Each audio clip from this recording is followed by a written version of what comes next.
Praise the lord. గట్టిగా మీ అందరికీ ప్రభువుని యేసుక్రీస్తు నామమున praise the Lord. Praise the Lord చెప్పొచ్చు కదా తప్ప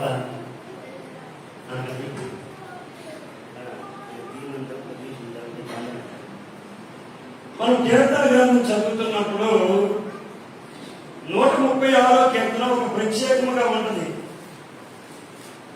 136వ కీర్తన ఒక ప్రత్యేకంగా ఉంటుంది. చివరి వచనాన్ని చదువుకుందాం.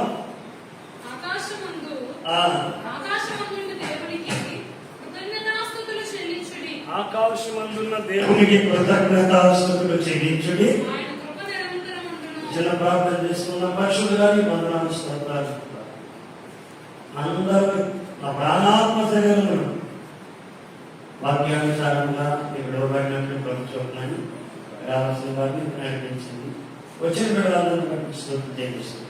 యేసు నామములో అడుగుతుంది నా తండ్రి. Praise the Lord. హల్లెలూయా. జాగ్రత్తగా దేవుణ్ణి వెతకాలి అని మనం ఈ ఎన్ని వచనాలు ఏంటి? చివరి వచనం అనేటప్పటికీ 26 వచనాల్లో ఒక పవర్ పాయింట్ రాస్తుంటాడు. ఏంటో అధ్యాయం ఆ కీర్తనలో ఉండే పవర్ పాయింట్ అంటే ప్రతిదానికి ప్రతి మాటకి ఆయన కృప మనలో కాలువ ఉండి వెళ్ళ రోజుల్లో ఉండకపోయి వారు ఆయన కృప నిరంతరం ఉంది. అనేక విషయాలు చెప్పుకొచ్చి చివరికి మన దేని దశలో ఉన్నప్పుడు కూడా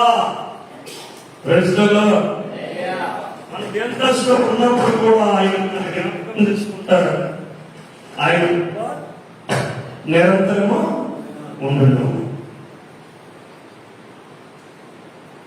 ఆయనకు కృతజ్ఞతాస్తుతులు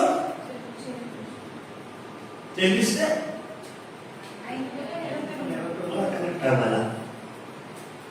అలాగే చెల్లించిన వారు మనం గమనిస్తే ఒక మాట చదువుకున్నాం చూడండి. లోకా సువార్త 17వ అధ్యాయంలో 18, 19 వచనాలు చదవం. లోకా సువార్త 17వ వచనం. అదే కానివ్వండి. అందుకు యేసు 10 మంది శుద్ధులయ్యారు కదా. 90 ఎక్కడ? ఎన్నుడు తప్ప ఆ మీద వచ్చిన వాళ్ళు ఎలా వచ్చారో రాయబడింది. గొప్ప శబ్దము దేవుని మహిమపరచు తిరిగి వచ్చి ఆయనకు కృతజ్ఞతాస్తుతులు చెల్లించు.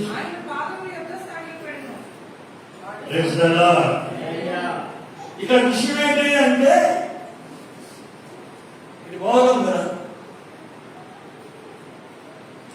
లైట్ అయ్యా మొత్తం లైట్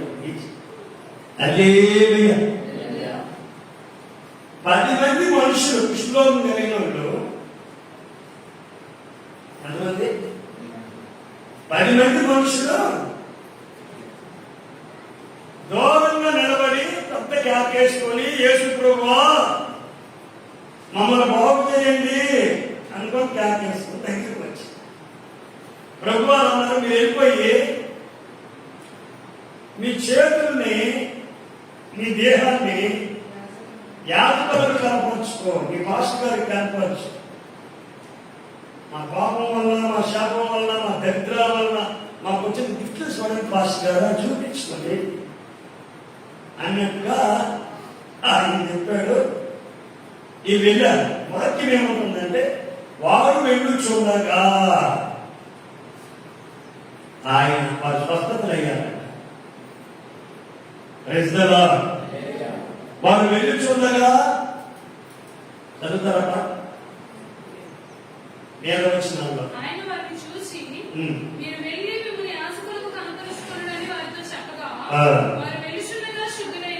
మరి ఏం చేస్తాను కానీ ఎక్కడికి వెళ్తున్నారు? వారు శుద్ధులయ్యారు. వారు ఎక్కడికి వెళ్తున్నారు? నువ్వు ఎక్కడెక్కడికో వెళ్తున్నావు. శుద్ధి రాబడుతున్నావు. ఈ హాస్పిటల్ కాబట్టి ఇంకొక హాస్పిటల్ మార్చేస్తాం, ఈ డాక్టర్ కాబట్టి ఇంకొక డాక్టర్ మార్చేస్తాం, ఈ మందు కాబట్టి ఇంకొక మందు మార్చేస్తాం. ఎక్కడ చూసినా మాత్రం ఇట్లా అలక్షణ పేరు చూసుకోండి. కానీ ఏసై అంటున్నాడు మందిరంకి వెళ్తుండగా, ఎక్కడికి వెళ్తుందో మందిరంకి వెళ్ళి నీ దేహానికి పాస్పోర్ట్కి అది వెళుతుండగా శుద్ధులయ్యారు. మిగతా ఉన్నోళ్ళు మీటింగ్ చేశారంట. అవును, మనం బాగులేకపోతేనే కదా యేసు ప్రభు బోధకుడు అక్కడికి వెళ్తున్నాడు. బాగైన తర్వాత మళ్ళీ కాదు ఇంటికి వెళ్ళిపోతాం.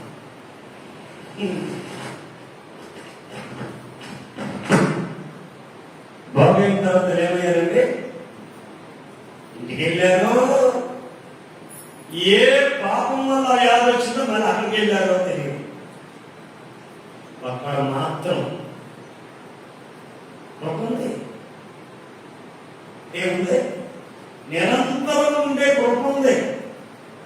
ఈ వాక్యం దేవుడు మాట్లాడుతున్నప్పుడు ఆరాధన కూడా అదే జరగాలి ప్రభా అనుకున్నాను. అందుకే కృపను కూర్చి ఆరాధన జరిగింది. ఆటోమేటిక్ గా నేను అనుకున్నాను, మీకేం తెలుసు, కృపను కూర్చి కృప పొందాలి అంటే గమనించు. కృప పొందుతున్నావు అంటే నువ్వు కృప పొందుతున్నానని నీకు ఎట్లా తెలుస్తుందంటే గుండెల నిండా థ్యాంక్స్ గివింగ్ ఉంటుంది. తెలుస్తుందా? గుండెల నిండా నేను త్వరగా నా దేవుడి దగ్గరికి వెళ్ళి నాకు చేసిన దాన్ని బట్టి కృతజ్ఞతలు చెల్లిస్తున్నాయి. నాకు ఇచ్చిన ప్రయాణం, నాకు ఇచ్చిన వ్యాపారం, నాకు ఇచ్చిన ఆరోగ్యం, గుండెల నిండా ఏముంటుందంటే కృతజ్ఞత ఉంటుంది. ఆ కృతజ్ఞత లేదంటే నువ్వు కృపకు దూరంగా ఉన్నావని గుర్తెట్టుకో. కృప లేదని కాదు, కృపకు దూరంగా ఉన్నావు. కాబట్టి ఇక నచ్చితే వస్తావు, లేకపోతే నా ఇష్టం. పని ఉంటే ఆగిపోతావు, బంధువులు వస్తే ఆగిపోతావు. నీకు కృపకి దూరంగా ఉన్నావు. వాడు ఏం చేశాడంటే తమ్ముళ్ళు కృపకు దూరంగా ఉన్నారు. ఎక్కడ ఏం రాశాడు? ఆకాశమందున్న దేవుడికి కృతజ్ఞతాస్తుతులు చెల్లించండి. ఎందుకో తెలిసిన ఆయన కృప ఒక పూట ఒక రోజు కాదు, ఆయన కృప నిరంతరము ఉంది. ఎప్పుడు ఉందంటే కంటిన్యూ ఆయన గ్రేస్ పీరియడ్. ఆ గ్రేస్ పీరియడ్ అనేది కంటిన్యూగా ఉంది. దేవునికి స్తోత్రం. అందుకే అంటున్నాడు, ఈ అన్యుడు తప్ప దేవుణ్ణి మహిమపరచటకు ఎవరు రాలేదేంటి? తమ్ముళ్ళు స్వస్థులయ్యాడు, సరే నీ బాబు అయ్యాడు, ఓకే. ఇలాగే కృప పొందాడు అన్యుడు. న్యాయాధిపతి ఎక్కడ నిలబడతాం తెలిసిన 2వ రాజుల 5:1-19 వచ్చిన చదివినట్టయితే నయమాను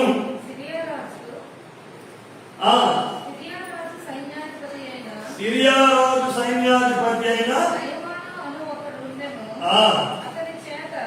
చూడండి చెప్తా వాక్యం తీయండి. 2వ రాజులు 5:1-19 విషయాన్ని మీతో మాట్లాడుతాను. పరిశుద్ధాత్ముడు మనందరితో మాట్లాడుతున్నాడు. ఇక్కడ ఒక సైన్యాధిపతి, ఇతడు సైన్యాధిపతి గౌరవనీయుడు, ధనవంతుడు, విజయవంతుడు, అనేక విజయాలు ఆ దేశానికి తీసుకొని వచ్చాడు. కానీ కుష్టును కప్పుకొని తిరుగుతా ఉంటారు. అయ్యా ఏ వ్యాధి? నమోయ్ హలో, ఏ వ్యాధి?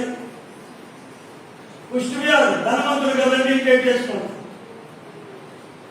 మన దేశంలో కథ ఎలా ఉంటుందంటే తక్కువ కులస్తులకి ఎవరో కుష్టి ఈదులు బయట వెళ్తారు, ఎక్కువ కులస్తులు కుష్టి ఇంకేట లేదు. లేదా మన దేశంలో ఇప్పుడు పెద్ద కులస్తులకి ఎవరికైనా కుష్టి వచ్చింది అనుకోండి, ఇంకేట వెళ్తారండి.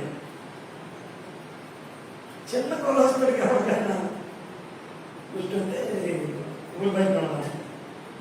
కానీ ఆ రోజుల్లో కుష్టి వ్యాధిగ్రస్తుల్ని ఇదిగో మన ముందు నేర్చుకుని 10 మంది ఊరు బయట ఉన్నాము లేదు. యేసు ప్రభు బాగు చేశారు, కృప ఉంది, 10 మంది బాగయ్యారు. కమ్మనుకు కృపకు దూరమై ఒకడే కృప దగ్గరికి వచ్చింది. ఇక్కడ నయమాను గమనించండి, డబ్బున్నోడే, విజయాలు చేసినోడే, గౌరవనీయుడే, కానీ కుష్టి వ్యాధిగ్రస్తుడు. ఆ ఇంట్లో మన ఇశ్రాయేలీయుల యొక్క కుమార్తె బంధించబడి చెరమని వెళ్ళింది. ఆవిడ పని మనిషిగా ఉన్నారు ఆ ఇంట్లో. అమ్మా, నయమాను యొక్క భార్యకు ఇంట్లో సహకరిస్తామని బ్రతికినప్పుడు, వంట చేసినప్పుడు ఏవో పరివారం ఉంటారు కదా, వాళ్ళందరికీ వండి పెట్టే పరిస్థితుల్లో పిల్ల కూడా ఉంది. ఆయా సందర్భంలో సరదాగా ఉన్నప్పుడు మా పుస్తకం బయటకు వచ్చిందమ్మా.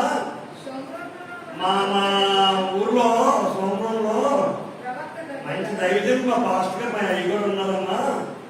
ఎవరైనా కానీ ఆయన చెయ్యరు అన్నాడంటే ఆయన మీద స్వస్థ ఇక్కడ బాగా అయిపోయారు. నీకు దమ్ము ధైర్యం ఉంది లేదా మీ అయ్యి చెప్పు, ఆ స్వచ్ఛత నరికేస్తాను నేను అని అని ఆ సందర్భాన్ని బట్టి ఏదో ఒకలాగా అతను గాఢ తెలిసింది. ఇలా నువ్వు పిలిచి ఉంటాడు, ఏడా అంతలాట అందరితా తెలిసింది. అదండి మరి జపా తెప్పించింది. సరే నాకు నీకేం తెలుసు, ఇంట్లో కదా తన మనసు. సరే రాజపత్రం పంపిస్తే ఆ రాజు రాజపత్రం పంపిస్తే ఈయన చూడ ఆ యొక్క సిరియా రాజు గొడవపోతాడు. ఆడవాళ్ళు సైన్యాధిపతి బాగు లేకపోతే మంగళం బాగు చేస్తాం, సైనికులారా యుద్ధానికి సిద్ధమవుతా చూడండి అని బట్టలే చూపించుకున్నాడు సిరియా మన ఇశ్రాయేలు రాజు. ఈ విషయమేమో బట్టలు చూపించుకొని గొప్పలైపోయింది అని ఎవరికి తెలిసింది? ఏలియా. ఏ విషయమా? ఎలీషాకు తెలిసింది. ఎలీషాకు తెలిసినందుకు ఎన్ని వందనాలు చెప్పండి. హల్లెలూయా. ఎలీషా గారు ఏమన్నారంటే, రాజా నాకు బాగుండే, ఈ మీ పత్రం పడిపోయి మీరు కొట్టలేదు సింపుకుంటారు, నాకు అర్థం కావట్లా. సరే వచ్చేవాళ్ళు ఇలాగే రమ్మానందంటే ఆ మంది మార్గము ముందులో 3 రథాలు, వెనక 3 రథాలు పెద్ద కారణం వెళ్ళిపోయింది. ఏరా అతను ఏమన్నాడు తెలిసిన, అలాగే వెళ్ళి ఆ యోర్దాను తాను చేసి రమ్మని చెప్పాను అన్నాడు. మా దేశంలో ఎలాంటి ఉన్నాయి తెలుసా? ఏదో పేరు చెప్పాడు, గట్టిగా చదవండి, అచ్చ తెలుగులో చదవండి.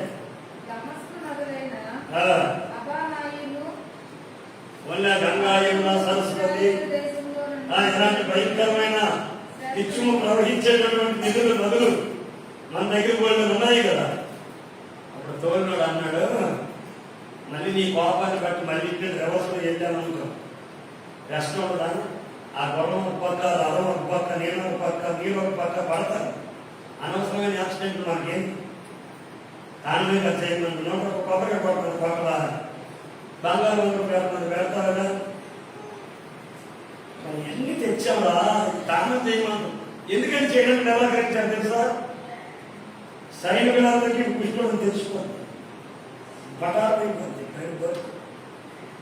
అప్పుడు ఏమన్నాడు? సైనికులారా మీరందరూ ఇక్కడ దానం చేయండి, నేను అక్కడికి పోయి దానం చేశాను బాబు. 2 సార్లు 7 సార్లు చేయాలా, అక్కడ ఎక్కడికి పోయినాను అని ఆయన గురించి తెలుసుకున్నాడు కూడా చెప్పారు. మొత్తానికి 7 మార్లు మునిగితే పసిపిల్ల దేవులాగా బాగైన తర్వాత ఎక్కడ తిరిగాడు? మళ్ళీ గడ్డలంతా అక్కడికి వెళ్ళిందంటే చెప్పండి. హలో కాలేజీ కదా అలాగా భక్తాన్ని పోయినపోతే దేవుని స్తోత్రం. చాలా మంది అసలు ఈరోజు సిగ్గు లేదు. హల్లెలూయా. మళ్ళీ దైవం దగ్గరికి వెళ్ళాలంటారా? చెప్పండి. ఇప్పుడు నీ ప్రార్థన చేసి పంపించేశాడు దైవజనుడు, అద్భుతం జరిగింది, నువ్వు మనొస్తావా? మరి ఈయన ఫోన్ చేసి ఏడైందని అడగడం తప్ప నువ్వే చెప్పరా? నీకు ఆరోగ్యం బాగైంది చెప్పవు, నువ్వు అనుకుంటున్న ఆదాయం రాలేదు అని ప్రార్థన చేయించుకున్నావు, వచ్చిందో లేదో కూడా చెప్పవు.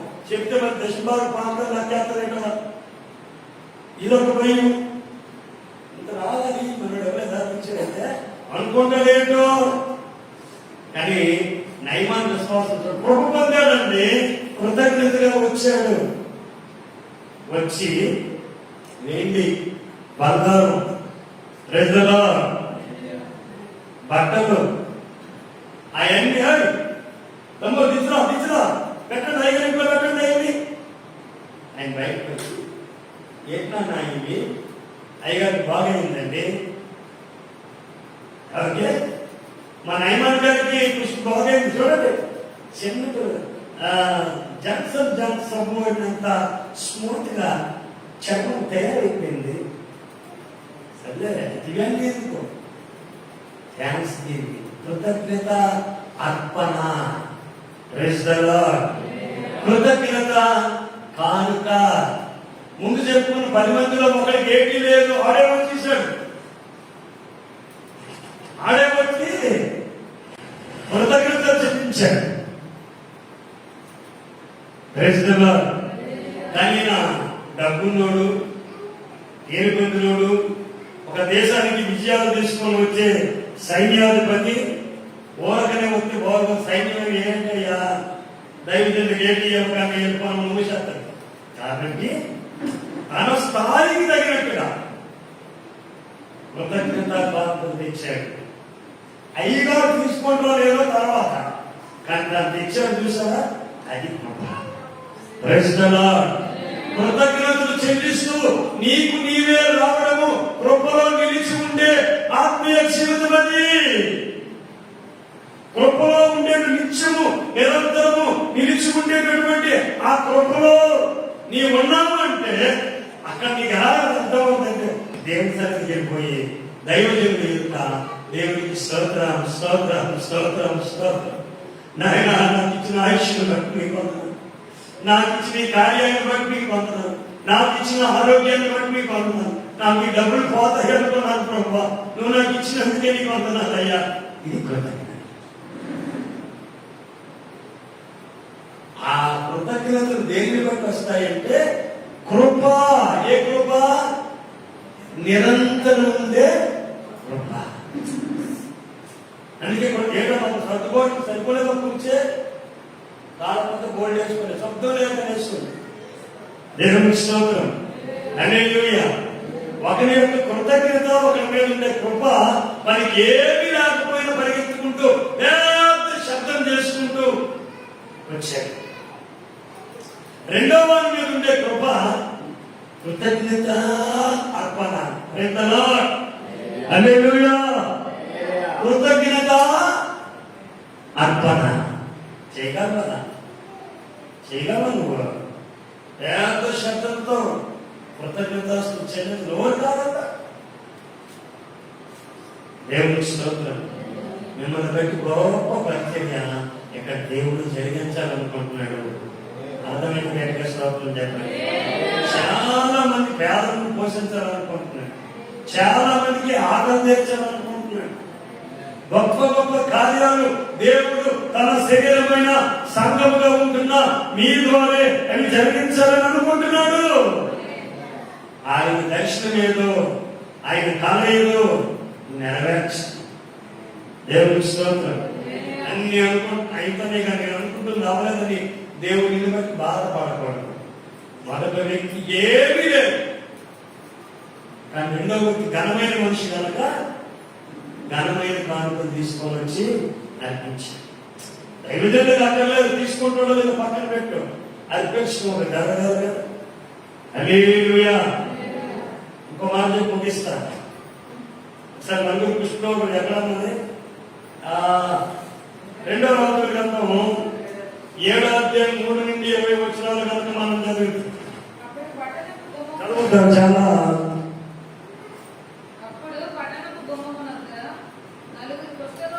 ఉండండి నేను మాట్లాడాలి. చెప్పలేకపోతాను, చదివితే సమయం ఎవరైనా చెప్పేశాను కదా, ఉంది కదా అందులో. సిరియా అనేటటువంటి ఆ సైనికులు ఇశ్రాయేలులో భాగమైనటువంటి ఏ ప్రాంతం అన్నది సోమ్రోని ముట్టడి వేస్తే ఎంతో భయంకరమైన కరువు రాజ్యం వెళ్తుంది అక్కడ. ఆ కరువు ఎందుకు వచ్చిందంటే పండించిన పంట, డబ్బు, ఆహారం అంతా కూడా సిరియాను తీసుకెళ్లిపోయి ఊరు బయట నెట్లు కొట్టుకొని వారు తింటూ సౌఖ్యంగా ఉంటూ ఉన్నారు. ఆ దేశం దగ్గర తీసుకెళ్ళి నలుగురు కృష్ణులు అనుకుంటున్నారు, అరే నాయన మనం ఎక్కడున్నా చచ్చిపోతాం, ఇజ్రాయెల్ దేశంలో ఊర్లోకి వెళ్ళి చచ్చిపోతాం, అదేదో దండుపేట సిరియాను దండుపేటలోకి వెళ్ళిపోదాం అనుకుని బయలుదేరితే దేవుడు వారికి ఇచ్చే కోపేట తెలుసా? వారు ఎవరిని వెళ్ళి అడుక్కోవాలనుకున్నాడో ఆ యొక్క శత్రు సైన్యాలకు ఏ శబ్దాలు వినిపించే తెలుసా? రథముల శబ్దము, గుర్రముల శబ్దము, దండెత్తి జనాలు వస్తున్న శబ్దాలు వినబడుతున్నాయి. వాళ్ళకి అనౌన్స్మెంట్ ఇచ్చుకున్నారు, ఇదిగో రాజులు చాలా మంది కలిసి ఇజ్రాయెల్ రాజు మన మీద యుద్ధానికి తీసుకొచ్చేస్తున్నారు, పోయి పదంలో పారిపోదాం అనుకొని గొడ్డలు కూడా పారేసుకొని పరిగెత్తి వెళ్ళిపోయినట్లుగా వాక్యం కనిపిస్తుంది.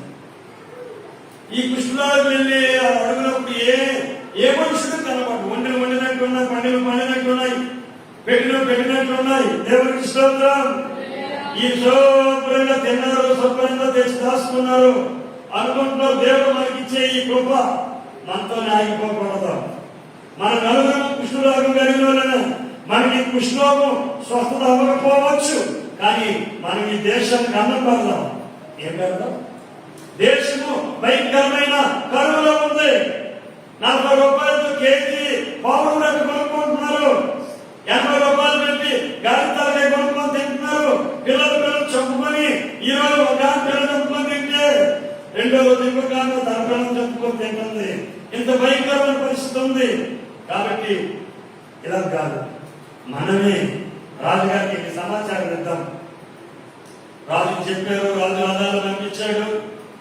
ఆ రూపాయి ఒకటికి సన్నని గోధుమ పిండి, 2 రూపాయలకి ఆ రూపాయి 2 మాయిల, ఆ 2 మాయిల ఎవరు అంటే దానికి సోమరంలో దొరుకుతుంది, తెచ్చుకొని వెళ్ళి దండోర తెల్లారేసరికి.